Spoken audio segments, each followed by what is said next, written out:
Туран білім беру корпорациясының басшысы, Қазақстан жоғары оқу орындары қауымдастығының президенті, экономика ғылымдарының докторы, профессор Рахман Алшанұлы биыл мерейлі 75 жасқа келді.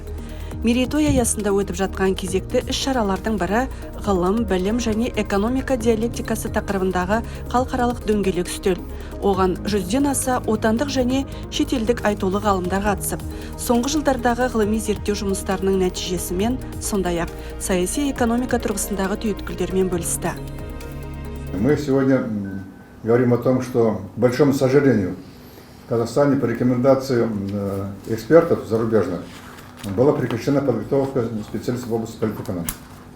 И никак за 30 лет никак нельзя восстановить его. Неоднократно в наше обращение, я говорил об этом, не получается. Поэтому сейчас речь идет о подготовке специалистов, экономистов, методологическая подготовка должна быть.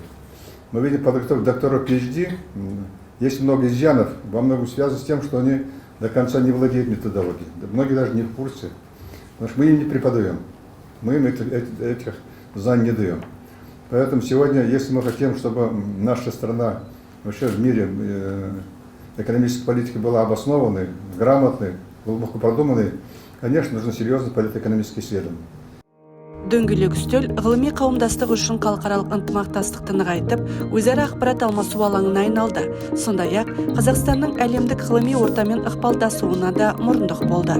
Рахман Алшанович, я искренне рад поздравить вас из далекой Беларуси с тем, чтобы вы жили как можно дольше, активнее и в хорошем самочувствии.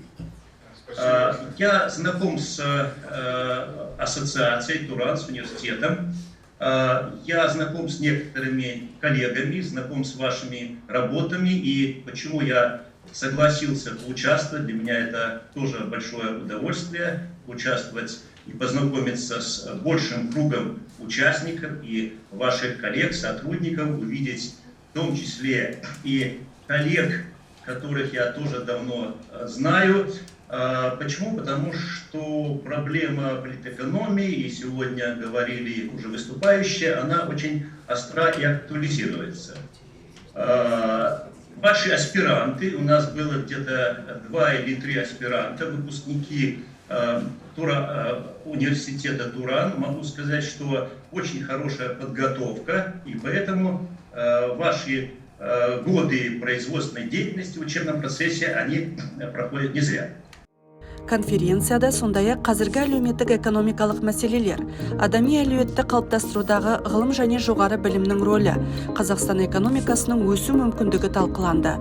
Жиын барысында ғалымдар мерейтой иесі академик Рахман Алшанұлы туралы деректі фильм тамашалады.